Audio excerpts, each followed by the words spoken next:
Didn't even remember it was there. That's the part that destroys me now. Not the fight, not the look on his face, not even the moment he held it up between two fingers and everything inside me collapsed. Just that I forgot.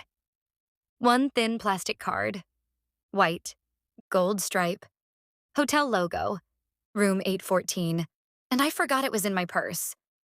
It happened on a Sunday. Quiet, ordinary Sunday. The kind that feels safe. Daniel was sitting at the kitchen table paying bills, half watching some football pregame show. I was cleaning out the pantry, pretending to be productive while mostly avoiding eye contact. Because even before that day, something in me had been uneasy. When you're hiding something, you live in a low-grade panic all the time. Even during normal moments. Especially during normal moments. Because those are the moments you have the most to lose. The affair had started 6 months earlier. His name was Adrian. Work trip, conference, hotel bar. The cliché practically wrote itself. And I had spent months telling myself it wasn't really an affair. Just something compartmentalized, contained, separate. That lie gets easier with repetition. Until it doesn't. "Hey," Daniel called. "You got a pen in your purse?" Simple question. Nothing ominous. Nothing dramatic. And somehow that ordinary question destroyed my life. I was kneeling by the pantry when he reached for my purse on the counter. I turned too late. Saw him unzip it. Saw him dig around. Saw his hand stop. Freeze. Then slowly pull something out. And in that second, before I could even see what he was holding, I knew. Some part of me knew.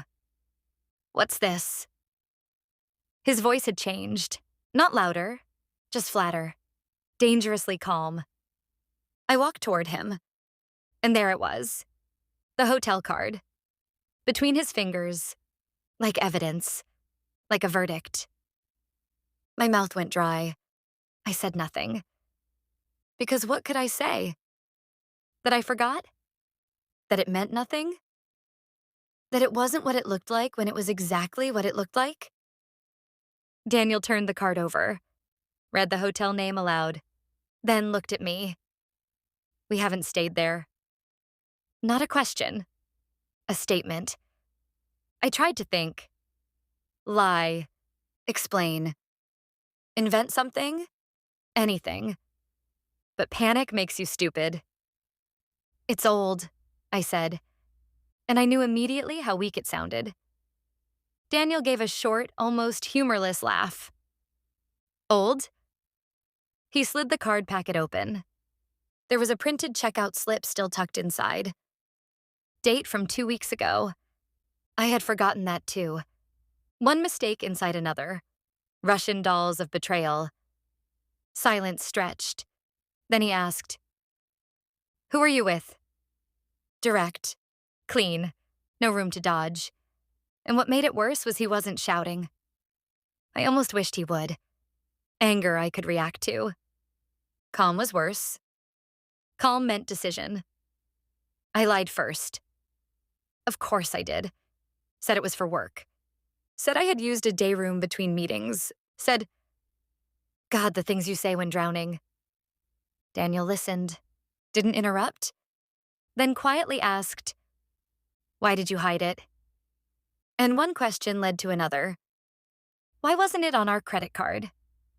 Why was the room for 2 nights? Why did the charges match the weekend I said I was with Lauren? Each answer made the next lie harder, until I couldn't hold them together. Finally, I broke and told him, not everything, but enough.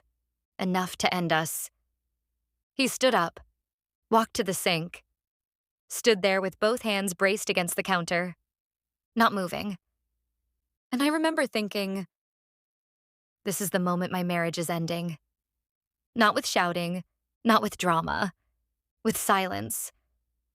When he turned around, his face looked older, like something had been taken out of him. "How many times?" I told him, and every answer seemed to physically hurt him. Then he asked something worse.